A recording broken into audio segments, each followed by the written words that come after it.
শুভ সকাল বন্ধুরা। তো তোমরা কেমন আছো? এদিকে দেখো আমি চলে এসেছি সকালবেলা, এখন ব্রাশটা করে নিলাম। তো এদিকে আমার ব্রাশ করা হয়ে গেছে আর এখন আমি মুখটা ধুয়ে নিচ্ছি। আর মা ওদিকে চা করবে, ওই জন্য বললো তাড়াতাড়ি করে মুখটা ধুইয়া। এদিকে আমার হয়েও গেছে।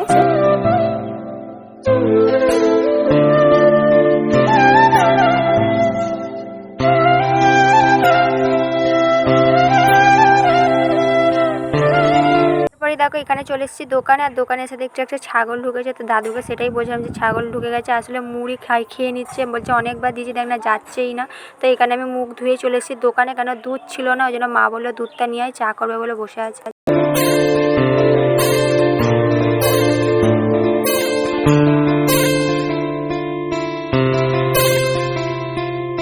দেখো চা হয়ে গেছে, মা নিয়ে চলে এসছে। এখন খাবো আমি প্যাটিস দিয়ে, আর মা খাবে বিস্কিট দিয়ে। মা প্যাটিস খাবে না। তো চলো চাটনি আর মা চা খেয়ে নিই। মাই ব্যাক টু মাই চ্যানেল। সবাই কেমন আছো? নিশ্চয়ই ভালো আছে। সবাইকে জানাই গুড মর্নিং পায়েল অফিসিয়াল। তো আজকে হচ্ছে শুক্রবার, আর আজকে ভিডিওটা আমি স্টার্ট করছি এখন বাজে 9টা, আর উঠেছি হচ্ছে 8টার দিকে। তো কালকে ওগুলো একটু পেছিয়ে যাচ্ছে, কিছু মনে করবে না, একটু ম্যানেজ করে নেবে, একটু ম্যানেজ করে দেখে নেবে। কিন্তু ভিডিও আসবে, ঠিক আছে? হয়তো একটা দিন লেট হতে পারে। তো এখন রেডি হয়েছি বলতে এখন যাচ্ছে হচ্ছে হাততলায়। তো আমি বলেছিলাম যে আমি আজকে একটা রেসিপি করে দেখাবো, তো ওইটারই আর কি সব জোগাড় করতে, যার কারণে সব কেনাকাটা করতে যাচ্ছি হাততলায়। আমার পিসির মেয়েকে নিয়ে নিয়েছি, তো একটু আওয়াজ হতে পারে, সবাই কথা বলছে ফাঁকেতে। তো চলো ওখানে গিয়ে কি কি কিনছি সবটা শেয়ার করবো। দেখতে থাকো পুরো ভিডিওটা, আজকে আশা করি ভালো লাগবে। তো চলো। তো বন্ধুরা এখন যাচ্ছি হচ্ছে হাততলায়। তো তোমাদের তো বললামই বেরোনোর আগে। তো দেখো খালি আমরা বাগানের ভেতর দিয়ে একদম বাঁশ ঝাড়া বাঁশ। তো এদিকে চলে এসেছি এখন মাংস কিনতে, মুরগির মাংস। তো আমি তো তোমাদের বলেছিলাম একটা রেসিপি করবো, তো এই কারণে কিনতে এসেছি। আর এখানে দেখো মেজো মা টমেটো আনতে দিয়েছিলো, তাই টমেটো নিলাম। আর আমি একটু ধনে পাতা নিলাম, কারণ আমার ধনে পাতাটা লাগবে এই কারণে। আমাদের হয়ে গেছে, তো এবার বাড়ি চলে যাচ্ছি, যা যা নিয়ে আসছিল। আর তোমার হচ্ছে ভাবলাম রোদ্দুরটা তুলবে না, একটু মেঘলা করে দেবে, কি ভালো লাগবে। ও বাবা, আবার রোদ লেগে গেছে। আর এসছি পুরো ঘেমে চান হয়ে গেছে, কী কষ্ট হয়ে গেলো। এইটুকুনি এসছি তাতেই যেন বলছে কী কষ্ট হয়ে গেল। আর আসার সময় আমি চাপতে যাচ্ছি, এবার যাওয়ার সময় আমার বোন চাপতে নিয়ে যাচ্ছে। আমি হয়তো পারবে না, বলছি হ্যাঁ পারবো। আমি বলছি চলো আমাকে চাপতে নিয়ে দেখি আসছি। তো চলো বাড়ি যাই, গিয়ে আবার সব কিছু যা যা এখন করবো না, অবশ্য বিকেলের দিকে করবো। এখন সব গুছিয়ে রাখতে হবে যা যা দরকার। তার মধ্যে একটা মশলা কেনা ছিল, ওটা কেনা হলো না, আমাদের ওই দোকান থেকে পেয়ে যাবো, কাল থেকে আছে আবার। চলো আগে ধনে পাতাটা টমেটোটা নিলাম। টমেটোটা আমার নয়, টমেটোটা আমার মেজো মা আনতে দিয়েছে। তো চলো বাড়িতে গিয়ে আবার কথা হচ্ছে। তো এদিকে দেখো আমি মাংসটা নিয়ে এসেছি, এসে এখন জলে ভিজে দিয়েছি, কেন রক্ত তারপর নোংরাগুলো অনেকটা বেরিয়ে যাবে। আর এদিকে মা এখন রান্নার জন্য রেডি করছে, এদিকে শাক কাটছে, দেখতেই পাচ্ছ। 7টা থেকে এলাম, দেখতেই তো পেলে। এসে জামা প্যান্ট চেঞ্জ করে এদিকে নাইটিটা পরে আমি বিছানাটা এখন গুছিয়ে নিচ্ছি, কেন মা ওদিকে রান্না করছে, একা হাতে কতই বা করবে বলো। একটু আমি যদি করি একটু অনেকটা হেল্প হবে, এদিকটা করে রাখলে তাহলে রান্নাঘর থেকে এসে আর এদিকে এইগুলো আর করতে হবে না। আর আমি যখনই আসি এগুলো করে দিই, কেন বলো তো, আসলে ওখানে এত গরম, আবার রান্নাঘরে কাজ করে আবার ঘরে করবো, ওই জন্য ঘরের কাজটা অনেকটা মিটে রাখলে ভালোই হয়। এদিকে আমার বাসি বিছানাটা ঝাড়া হয়ে গেলে এদিকে সব কিছু মুছে নেবো, একবারে ভালো করে ঝাঁটও দিয়ে দেবো। চলো দেখতে থাকো, আশা করি ভালো লাগবে।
আমার সব হয়ে গেছে, সব দেখতে পেলে বাসি বিছানা এদিকে তুলে নিয়েছি। আর ওদিকে সব ঘর দোর মুছলাম, মানে ফ্রিজের মাথা পাতা ধুলো পড়ে, তো এবার রোজেরই মানে সত্যি কথা বলতে মোছা হয়। এবার আমিও আমার বাড়িতেও করি, আমি তোমাদের আগের ভিডিওতেও বলেছিলাম। আর ভালো করে ঝাঁটটা দিয়ে দিলাম, কেন প্রচুর ধুলো হচ্ছে, কেন সবাই ঢোকা পড়া করছে, আমার বোন পো আসছে, সবাই আসছে, একটু ঝাঁটও দিয়ে দিলাম। আর এখন চান করবো না, আর পরে চান করবো। আর আমার চা ফা তো তখন খাওয়া হয়ে গেছে, দেখতে পেয়েছিলে। এখনও কিছু খাইনি, একটুখানি ফ্রিজে পোলাও আছে, কেন কালকে বাড়ি গেছিলো বিয়ে দিতে আর পোলাও নিয়ে এসেছিলো। পোলাও আছে, দেখি যদি ভালো লাগে ওইটা খাবো, ফ্রিজে রাখা আছে। আর প্রচুর গরম লাগছে, একটুখানি ঘরটা পরিষ্কার করতে করতে মানে ঘেমে জানা গেছে। আর তারপরে তোমাদের সাথে কথা বলছি আবার পাখা বন্ধ করে, কারণ পাখা চাইলে কথা বলে না বড্ড আওয়াজ হয়, কিন্তু এত গরমের জন্য কিছু করার নেই, এই হচ্ছে ব্যাপার। তো দিদিরা পিসিরা কেউ নেই, ওরা গেছে হাততলায়। তো কিসের জন্য গেছে আমাকে বলছিল, আমি এলাম সবে, আমি আর যাবো না এত রোদ্দুরে। তো এখন চান করবো না, সে একটু বেলা করেই করবো, মা রান্না করছে। তো আর এদিকে আমি সব কাজগুলো করে নিলাম, কেন কোন দিকে সামলাবে, গরমও লাগছে, রান্নাঘরে আমাদের বিশাল গরম, আবার এসে ঘরের কাজ করবো, এই জন্য আমি কালকেও গুছিয়ে রেখে দিয়েছিলাম, আজকেও করে রেখে দিয়েছি। আর এদিকে মা ঠাকুরকে সেবাও দিয়ে দিয়েছে সকালবেলা, আজকে শুক্রবার, কালকে বৃহস্পতিবার গেল।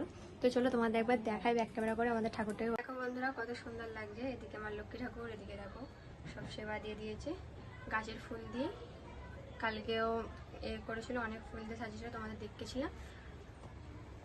এটা হচ্ছে অনুকূল ঠাকুর, মানে আমার মা যে দীক্ষা নিয়েছে ওই দীক্ষা ঠাকুর, তো ঠাকুরের সাথে রাখতে নেই, ওই কারণে মা আলমারির মাথার ওপরে এখানে সেবা দেয়। ফটো ফ্রেমটা দেখো পুরো বাঁধানো, তো এদিকে সব সেবা দিয়ে দিয়েছে, দেখতেই পেলে। ওদিকে অনুকূল ঠাকুরকেও সেবা দিয়েছে, কেন আমার মা যে দীক্ষা নিয়ে আছে অনুকূল ঠাকুরের, তো আগে ওই ঠাকুরের জায়গাতেই রাখতো, তোমরা দেখেছো নিশ্চয়ই, এখনও দেখলে এই ফটোটা আছে, ওই ফটোটা জলে দিয়ে দিতে বলেছে।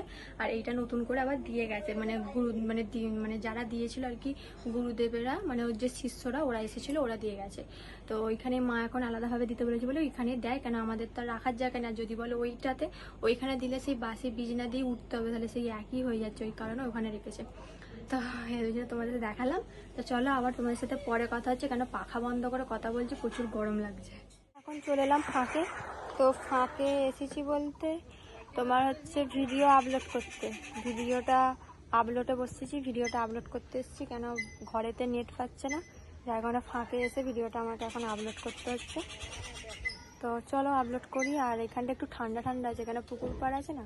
আর এদিকে দেখা আমার বাবা গাছ বসেছিল, কাঁঠাল হয়েছে, ওপরেও আছে ওই দেখো। তো এটা আমার বাবা বসেছিল কাঁঠাল গাছটা, তো কাঁঠালগুলো একদম ভালো না, বেকার, তার প্রচুর রোদ। তো চলো ভিডিওটা আপলোড হয়ে যাক। দেখো আমার বোনপো, ও এখন বসে বসে এইখানে আমার ভিডিও দেখছে, দেখতেই পাচ্ছ। ওর চ্যানেলটা সাবস্ক্রাইব করেছে না, ওই জন্য করলো নতুন চ্যানেলটা। ওই এই আজকে বাড়ি চলে যাবে বলবেন না, ভালো লাগছে না বল বাড়ি যেতে, থাকতে ইচ্ছা করছে, ওর স্কুল খুলে যাবে তাই জন্য। এদিকে দেখো চান করে আসার পরে আমার দিদিরা এখন করেছে শরবত, তো আমাকে ওই জন্য বললো নিয়ে যার, আমি চান করে এসে নিয়ে গেলাম, খুব সুন্দর করেছে শরবতটা। তো খাচ্ছি এখন শরবত, তো দিদিরা করেছে, এই সবে খালি চানটা করে এসেছে, আর ওরা দেখছি করছে, আমাকে বলছে ভিডিও করলি না, তো আমি তখন চান করতে গেছি, আমি জানি না যে ওরা শরবত করে, মানে এরকম লেবু দিয়ে অনেক কিছু দিয়ে করেছে, এটার মধ্যে ভালো খেতে হয়েছে, ওই কারণে আমি তোমাদের শেয়ার করতে পারিনি, কারণ আমি এই সবে খালি চানটা করে এসে আবার ওদের কাছে শরবতটা নিতে গেলাম, ওরা সব ওখানে আছে, হই হই করছে, বালতি করে সব গুলেছে, আমার মাকে আর আমাকে দিয়ে দিয়েছে। তো এখন খাবো, তো চলো, বেশ ভালোই লাগছে, চান করে এসে শরবতটা খাচ্ছি, তো চলো খেয়ে নিই। আমার মা খাচ্ছে, আমার মা এই রান্না করে এসে এখন পাখার তলায় বসে আছে, কেন গরম লাগছে, আমাদের বাড়িতে দেখো খালি রোদে খা খা করছে, পুরো রোদ আর রোদ। তো মাকে দিলাম, আমিও খেয়ে নিলাম। তো চলো এখন একটু বসে থাকি, এই চান করে এলাম, তারপর পরে তোমার সাথে ভাত খাওয়ার সময় কথা। এদিকে দেখো আমাদের দুপুরবেলা যে রান্না হয়েছে হচ্ছে ডিমের ক্যারি করেছে মা, আর হচ্ছে শাকের তরকারি করেছে, মানে কুমড়ো শাকের তরকারি বড়া দিয়ে। তো এটা আমাদের যে দুপুরবেলা মেনু, তো এখন আমরা খেয়ে নেবো। তারপরে দেখো বিকেলবেলা এদিকে বেরিয়ে পড়লো আমার দিদিরা, এখন বাড়ি যাবে, জামাইবাবু সব গাড়িতে ব্যাগ ফ্যাগ রেখে দিচ্ছে, ওরাও বেরিয়ে চলে যাবে, পিসিরাও চলে যাবে, বাড়িটা পুরো ফাঁকা হয়ে যাবে, ভালো লাগছে না, সবাই ছিল, হই হই হচ্ছিলো, এবার পুরো বাড়িটা ফাঁকা যাবে, খালি আমি আর আমার একটা দিদি থাকবো, ওরা দুজন চলে যাচ্ছে। আর তারপরে দেখো এখানে বিকেলবেলা কত সুন্দর হাওয়া দিচ্ছে, বেশ ভালোও লাগছে হাওয়াটা, এদিকে ওরা চলেও যাচ্ছে। তো বন্ধুরা দেখো এদিকে আমি মাংস নিয়ে চলে এসেছি, তো এবার চলো মাংসগুলো একটু কেটে নিই, আর কি করবো বলো তো, সবটাই বলছি, চলো দেখো আগে সবকিছু জোগাড় করে নিই, তারপরে আমি একটা রেসিপি করবো, তো ওইটাই এখন জোগাড় করতে আরম্ভ করে দিচ্ছি। আর মাংসগুলো অনেকটা মোটা মোটা দিয়েছিল, কেন এত মোটা হলে এটা তেলে ভাজলেই আর কি সেদ্ধটা হবে, তো এবার তেলে না হলে হবে না, অনেক লেট হবে, ওই কারণে আমি একটু পাতলা পাতলা করে নিচ্ছি, যাতে তাড়াতাড়ি তেলের মধ্যে ভাজাটা হয়ে যায়। তো আমি করব হচ্ছে চিকেন পকোড়া, তো তোমাদের বলেই দিলাম। আর এদিকে দেখো আমার মাংসটা হয়ে গেছে, একটা পেঁয়াজ কেটে নিচ্ছি, কারণ একটা কেটেছি, আবার মনে হলে আর একটু দিতে লাগবে, ওই জন্য দিচ্ছি আর কি। তো বন্ধুরা এখানে আমার সব কোটা হয়ে গেছে, সব কিছু কেটে নিয়েছি, এবার মাংসটা ধোয়া আছে, আর একবার ধুয়ে নেবো, আর বড়িটা আমার সব কাটাকুটি ডান। তো চলো এদিকে দেখো মাংসটা ধুয়ে নিয়ে চলে এসছে, আর এদিকে সব কাটা হয়ে গেছে, আর এদিকে আমার মা আদা রসুনটা আমাকে পেস্ট করে দিচ্ছে একটু। দেখো এদিকে আমার হয়ে গেছে, এটা আমি ম্যারিনেট করে রেখে দিয়েছি আদা রসুন ভিনেগার আর হচ্ছে লবণ আর কাঁচা লঙ্কা দিয়ে আর লেবুর রস দিয়ে ভালো করে এটা ম্যারিনেট করে এখন রেখে দিতে হবে, আধা ঘন্টা রেখে দেবো, তারপরে ওইটা করব। তো চলো এখন এদিকে দেখো আমি চালের গুঁড়ি নিয়ে নিয়েছি, আর এদিকে সব কাটা হয়ে গেছে, আর এদিকে মানে বাটিতে বেসন নিয়ে নিয়েছি আমার লাগবে, আর এদিকে সব মশলাগুলো আমি মানে প্লেটে নিয়ে নিয়েছি, কেন কে খুচুচ করে দেবো ওই জন্য একসাথে একবারে সাজিয়ে নিয়েছি, একবারে ঢেলে দেবো। এদিকে দেখো সব কিছু আমার পাইল করে মাখাও হয়ে গেছে, ভালো করে আমি ম্যারিনেট করে নিয়েছি, করে পেঁয়াজগুলো একটু চটকে চটকে নিচ্ছি যাতে একটু নরম হয়ে যায়। এদিকে দেখো আমি সব কিছু আমার ম্যারিনেট করেছি, মাংসটাও কিন্তু দিয়ে দিয়েছি, মাংসটা দিয়ে একবারে পুরো আমার ফুল রেডি একদম। এবার খালি কড়াই দেবো আর তেলে ভাজবো, আর এদিকে আমি কড়াটাও বসে দিয়েছি, কেন মোটা কড়া একটু তাড়তে দেরি হবে, তারপরে আমি তেল দেবো, আর একটু আওয়াজ হতে পারে কেন আমি ফাঁকে বসে ভয়েস দিচ্ছি, ওই কারণে একটু ম্যানেজ করে নেবে। আর এদিকে দেখো আমার সব রেডি, চলো এবার দিই ভাজা হোক। তো চলো দেখতে পাচ্ছি রান্নাঘরে আমি একা আছি, আর এক হাতে সব কিছু করছি। এই দেখো মানে সবই করলাম, মা সেরকম করতে দিইনি, মা আদা রসুনটা আমাকে করে দিয়েছে, আর মোটামুটি একটু হেল্প করেছে, তারপরে আমি সব করছি। আর এবার ক্যামেরাটা তো আমার মা ধরতে পারবে না, আমাকে নিজেকেই করতে হবে, তো যতটা পারছি শেয়ার করছি, তো একটু ম্যানেজ করে নেবে। তো চলো দেখতে থাকো, আশা করি ভালো লাগবে। তো এদিকে আমি তেল বসিয়ে দিয়েছি, গরম হচ্ছে এখন, এদিকে তো রেডি। এদিকে দেখো আমার মাও চলে এলো একটু আমাকে হেল্প করতে। প্রথমে তো আমি দিতে ভয় পাচ্ছিলাম, আমি মানে তেলে তো আসলে এরকম দিই না, মনে হচ্ছে যদি তেল ছিটকে আসে, ওই জন্য মা বলছে ওরকম করে দিস নি, কাছ থেকে দিয়ে কিচ্ছু হবে না। প্রথমটা আর কি দেখিয়ে দিল, তারপরে আর কি আমি করেছি সবটা।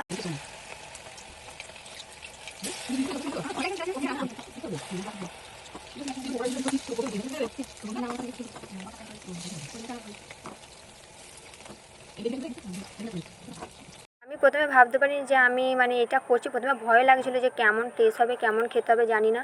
তারপরে দেখলাম না সত্যি খুব সুন্দর হয়েছে, সবাই বলেছে হ্যাঁ খুব সুন্দর হয়েছে খেতে, তোমাদের দাদা ভাইও বলেছে হেবি সুন্দর হয়েছে, আমার মা সবাই আর কি। আমি নিজে খেয়েই দেখছি কত সুন্দর হয়েছে, নিজে খেয়ে আমার নিজেরই ভালো লেগেছে। কি বলবো মানে বলে নিজে করলে নাকি অতটা ভালো হয় না, কিন্তু আমার তো বেশ ভালোই লেগেছে। প্রথমেরটা হয়ে গেল, এবার এইটা আর কি মা তুলে নিচ্ছে, যেগুলো হয়ে গেছে লাল লাল করে ভাজা। তো চলো দেখো। তো বন্ধুরা পুরো ঘেমে নিয়ে চান হয়ে গেছি, মানে কোনো জিনিস করা নয়, এই এত গরমের মধ্যে রান্নাঘরে মানে কি বলবো বিশাল গরম। আর এবার খেতে গেলে একটু তো কষ্ট করতেই হবে বলো। তো এদিক থেকে ক্যামেরাটা হয়তো একটু আসতে পারে কালো, মানে এদিকে লাইটটা কম আছে। তো আজকে একটু বেসন ছিল, ওটা দিয়ে দিলাম, একটু আটাটা মতো করলাম। তো চলো করে নিই, তারপরে আবার তোমার সাথে সবটা শেয়ার করবো। আবার একবার হয়ে গেছে, আবার একবার তেলে দিয়েছি। তো এদিকে দেখো হয়ে গেছে, এইটা হলে আর একবার হলেই আর কি হয়ে যাবে মোটামুটি আমার। আর যা মানে কি বলবো কত দেরি হচ্ছে, আমার তো পুরো পা ফায়ে লাগছে, কেন বেশিক্ষণ দাঁড়িয়ে থাকতে পারি না। আর এদিকে দেখো এই কটাই আছে, আর এদিকে আমার ভাজা হয়ে গেছে, যা সেন বেরোচ্ছিল না কি বলবো তোমার। বন্ধুরা দেখো আমার এদিকে হয়ে গেছে, এখন ঢাকাতে রেখেছি। তো চলো দেখাই, টানটানা দেখতে পাচ্ছ আমার এখানে পকোড়া হয়ে গেছে, গরম গরম পকোড়া। তো আমি বলেছিলাম একটা রেসিপি শেয়ার করবো, সেটা হচ্ছে এই পকোড়াটা। তো কেমন লাগছে বলবে। আর এদিকে দেখো আমার মা রুটি আটা মেখে নিয়েছে রুটি করে বলে, আর এদিকে এইভাবে চা হলো, এখন চা খাবো আমরা। তো দেখতেই পেলে আমাদের দাদা ভাই আসবে। এই সবে মিডলো পকোড়াগুলো এই হলো হতে, আমি ভালো করে হাত ধুয়ে এলুম, কেন তো গুঁড়ো লঙ্কা কাঁচা লঙ্কা সব ছিল, তো হাতটা জ্বালা জ্বালা করছিল। এবার চা খাবো, খিদে পেয়ে গেছে, সেই বিকেল থেকে করছি দেখতেই তো পেলে। আর পকোড়া করছিলাম, ওইটাই তোমাদের বলার ছিল। তো পকোড়া একটা মেজে পকোড়া খেতে ইচ্ছা করছে জন্য মায়ের কাছে এসে পকোড়া করলাম। তো এইটাই তোমাদের শেয়ার করলাম, কেমন লেগেছে অবশ্যই বলবে। তো এখন পকোড়াগুলো থাক, এখন খাবো না, সেই পরে খাবো। গরম গরমই ভালো লাগে, কিন্তু এখন খাবো চাতে ভালো লাগবে না মাংসের পকোড়া। তো চলো আমার চাটা খেয়ে নিই, তারপর আবার পরে তোমাদের সাথে কথা হচ্ছে। দাদা ভাই মর্নিং বন্ধুরা। তো তার পরের দিনকে চলে এলুম, কালকে তো ভিডিওটা আমার শেষ করা হয়নি, বলেছিলাম তোমাদের দাদা ভাই এলে শেষ করবো। তো সত্যি কথা বলতে এক তো প্রচুর গরম, আবার গরমে দাঁড়িয়ে দাঁড়িয়ে ওই সব পকোড়া করছিলাম। আর আমার অপারেশনের পর থেকে না আমি বেশিক্ষণ দাঁড়িয়েও থাকতে পারি না, আবার বেশি বসেও থাকতে পারি না, সব দিকটাই প্রবলেম হয়। কেন এই যে সিট ডানে অবাস ইঞ্জেকশনটা দেয় না, ওইটা এখন বুঝতে পারছি যে কি এমন জিনিস যেটা আর সবাই বলতো আগে যে এটা নাকি প্রচুর ভালো না, ইঞ্জেকশনটা পুরো শরীরটাকে এ করে দেয়, সত্যি এখন বুঝতে পারছি। তো এই কারণে কালকে এসেছিলো, তোমাদের শেয়ার করা হয় না, কেন আমি দাদাভাই যখন এসেছিলো আমি শুয়ে পড়েছিলাম, মানে ঘুমোইনি, শুয়ে পড়েছিলাম, শরীরটা আর ভালো লাগেনি। ও একটু গল্প করে খেয়ে দিয়ে বাড়ি চলে গেছে, বেশিক্ষণ ছিলও না, বোধহয় 20-25 মিনিট ছিল, তারপর চলে গেছে। এই জন্য ভিডিওটা কন্টিনিউ করা হয় না। কালকে রাত্রে সেরকম করে আমি কিছু খাইও নি, একটুখানি খেয়ে ঘুমে পড়েছি, কালকে প্রচুর ঘুম পেয়েছিল, এই জন্য ভিডিওটা আমি শেষ করতে পারিনি। তো ওই জন্য আজকে ভিডিওটা শেষ করতে এলাম। যদি ভিডিওটা ভালো লেগে থাকে লাইক কমেন্ট শেয়ার করে দেবে, আর কালকে আমার দিদিরা সবাই তো চলে গেলো দেখতে গেলে। দিদিরা বলতে বর দিদি আর হচ্ছে পিসিরা, ওরা চলে যেতে পুরো বাড়িটা ফাঁকা হয়ে গেছে। আর কি বলবো, খালি আমি আর আমার আর একটা দিদি আছে, ও আর আমি চলে যাবো দশরা গাঁও। তো চলো, এই ভিডিওটা কেমন লাগলো অবশ্যই বলবে। সবাই ভালো থেকো, সুস্থ থেকো। আবার নতুন ভিডিও নিয়ে দেখা হয়েছে, সবাইকে টাটা।